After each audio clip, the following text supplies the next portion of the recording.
Now, TVC News' Femi Akande joins me on the knees from Abuja. Femi, thank you so much for joining us. Help us understand some of the high points of the president's broadcast. Yes, indeed, Ibrahim. This broadcast strikes so many chords among Nigerians, and the important, which is the president's resolve to ensure a smooth transition, civilian to civilian transition in 2023. He clearly stated that this was his last Democracy Day speech as Nigeria's president, and the next one, which will be June 12, 2023, Nigeria would have a brand new president. In 2 paragraphs, the president emphasized that this will be his last democracy speech as president. And this also sends a strong message, not just within the country, but within the region, West Africa, and in Africa, where we have seen democratic administrations are truncated. We have seen unsuccessful civilian to civilian transition. We have seen President Muhammad Buhari try to show that leadership, try to show that example that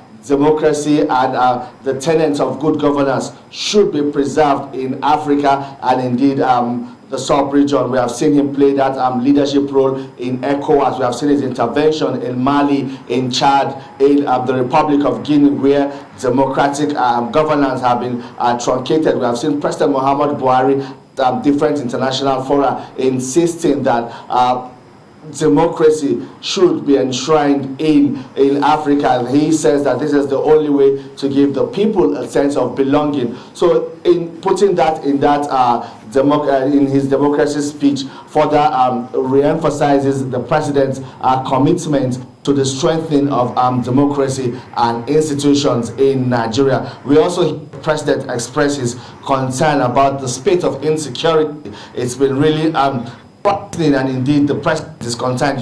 He said that he lives daily with the grief and worry of the security situations around the country, but the security agencies are working round the clock to ensure that this situation is brought under control. He also told us that the military hardware that the country ordered about 3 years ago have arrived and have also been deployed to the theater of operation. So he is expressing that hope that in the coming days, weeks and months, Nigeria will begin to see results. Nigeria's military will begin to get a hang on over the security situation.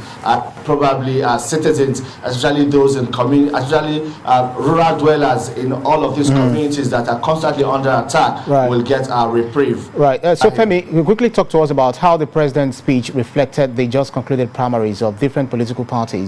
Looking at it, whether it's strengthening our democratic values in the country. The president was pleased about the conduct of the primary elections across all political parties, the PDP, the APC, the SDP, Labour Party, APGA, and all of that. He said that the winners were magnanimous in victory, and indeed those that lost were also gracious in defeat. He says that this sets a good example for Nigeria, the way Nigeria's democracy should evolve.